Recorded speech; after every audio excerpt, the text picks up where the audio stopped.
Good morning everybody. Well, it's not really morning, it's morning for me. Today I am going to talk to you about BB creams. I have quite a few. And the reason I'm doing this is because I think they're amazing and a lot of people still don't really know what they are. And they really are taking off this year. So I thought I would tell you more about what they are and which ones I think are good. I wrote stuff down so I wouldn't forget. BB cream stands for blemish balm. A lot of people call them beauty balms instead of blemish balms though, but they're the same thing. They originally started in Germany in the 1950s, and they were used on patients that had laser treatments to help smooth out the skin, hide redness and imperfections and help them heal. They sort of took off here in the UK this time last year around summer, but they have been around since the 1950s, and over in Korea and the Asian markets they've been using them for ages. They were well in on the trend for a long time, so we're quite behind here. BB creams, what are they? They're basically a tinted moisturiser with some sort of added benefit, so a high SPF content, great for wrinkles, anti-aging properties. They've got a natural glow, something like that. So they've got something extra to give the skin. You can use it on its own, just as, you know, that's your coverage, or you can put it on and then put your foundation over the top. The reason I really got into it was because I don't like wearing heavy foundation on holidays, and in the spring and summer I don't handle heat well at all, so I wanted something really light but that still made my skin feel nice and gave me some coverage, and that's when I got into BB creams. So I apply it with my fingers, or if I want a really nice coverage I'll apply it with a damp sponge. Okay, so now I'm going to tell you about some of the BB creams I have, that I think are good or bad. The first one I ever got was this Garnier one. It's nearly empty now, and it was really nice. It does exactly what it says. It makes my skin feel really hydrated and moisturised, and it gives a light coverage. And earlier on this year they brought out another one for oily skin, which I think is really great to have a couple of formulas. So I've been using this one, and this one's nice too. The only downside I would say is it gives a highly dewy finish, and that's not for me. I like to look matte as I can most of the time, so I would put a little bit of powder on top of this, but that's fine. The Garnier BB cream is $9.99. Next one I'm going to show you is the number 7 BB cream. This one is really good because number 7 have sort of bucked the trend in that they have 3 skin types. So they have oily, dry and normal, and then 2 shades, light and medium, in each of those skin types. So you can really tailor it to yourself. And I think the product is good. It does what it says on the tin, you know, it gives you good coverage. It's only got a low SPF, it's only got SPF 15, which I don't really, I like a high SPF because I like to be pale and weird. So that's my biggest downside. Apart from that, I think it's a really good BB cream, and it is reasonably priced at $12.95. Ginvera Green Tea Nude Cover BB Cream. It has SPF 30, which is the second highest I've seen on a BB cream, which is fantastic. I love the coverage it gives. It's more liquidy. The other creams are creams, they're very creamy. And this one is like a liquid foundation. It's a liquid. And it gives the highest coverage, I would say, out of any BB cream. This is only a sample that I got. I think I got it in my glossy box this month. I don't know. I have a lot of samples lying around. I really like this one. I've already ordered some offline. The biggest downside I can find is that I can only find it online. I can't find anywhere in the UK in shops that I go to that sell it. So if you know of a place, do tell me.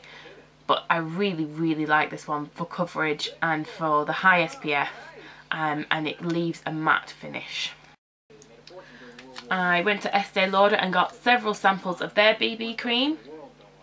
They seem to really advertise the fact that it's antioxidant, which everyone should know by now, is really good for your skin and your internals. Antioxidants are great.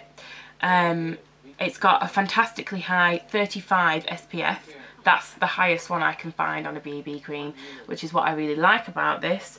It does feel nice. It gives an average coverage for a BB cream. It's 32 quid a bottle. I don't think it's worth that, my opinion. Maybelline. SPF 30, brilliant. Really hydrating, leaves a dewy finish if that's your kind of thing. It's not mine, but I have used this more than once. It's not like I used it once and didn't like it. It's oil free, which is fantastic for my skin. I actually really like this, and it's the cheapest one on the market that I can find. It's only $7.99. It's available in Boots and Superdrug and anywhere that sells Maybelline. I really like this, and I can't believe it's only $7.99. I think they could be charging more if they wanted to. It's fantastic. And if you want to try BB cream but don't want to spend a fortune, you could try this as your first one.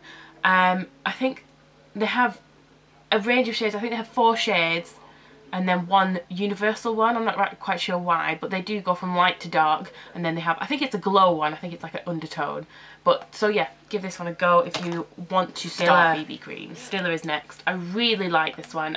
Actually, I think this is my favourite one apart from the Ginvera one. Really like it. It's expensive. It's I think it's expensive. It's £26. That's a lot, but I don't think you need to use a lot of it. It gives average cover for a BB cream, but it just feels really nice, leaves a really good finish, and it gets rid of redness in the skin, which I haven't noticed on any of the others, so I really like this one. So yeah, that biggest downside is that it's £26. Oh, and they only have it in one shade, which is average for BB creams in Asia. In Asian markets, they only have one shade. The whole having multiple shades thing is very much over here in the UK, but this Stiller only has one shade. L'Oreal, don't even talk to me, don't like it. It's the only BB cream I don't like. I don't think it has a redeeming quality. I'll show you on the back of my hand what it looks like.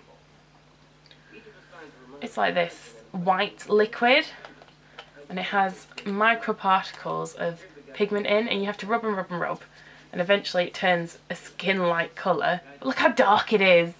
It's supposed to like blend into your skin tone. That is not the colour of my skin. I don't like it. I think it feels horrible on the skin. I don't know what they were thinking, and they want you to pay £9.99 for that. I don't like it. And during the day, I do like to try things out thoroughly. I left it on all day at college. I didn't put any foundation or anything else on top of it, didn't put any powder on it. I looked orange all day long, and when I got home and look at myself, it had come off in dry patches, and it was just disgusting. Because I have oily skin, dry patches, people? I don't think so. The last BB cream I have that I'm going to show you is the Too Faced BB cream. I do like Too Faced cosmetics, so when I saw they bring out a BB cream, I did buy it straight away off the internet without trying it. It's got a really nice texture, very moisturising, leaves your skin with a very healthy glow. It's not matte, but it's not greasy, but it is dewy. It's dewy. It's oil free, it's got a nice fragrance, and it has 4 different shades from light to dark, and I would actually recommend this to people. It's SPF 20, that's a bit low for me. I really like high SPF, but that's average. That's quite high compared to the others, so I would recommend that. The only thing is it's £24.50, so, you know, if you've got a bigger budget, definitely give this one a go. I hope this video turns out to be as short and informative as I intended it to be. If you have any questions, please don't hesitate to comment, and if you've got the time, please subscribe. We would really appreciate it. Thank you. Bye.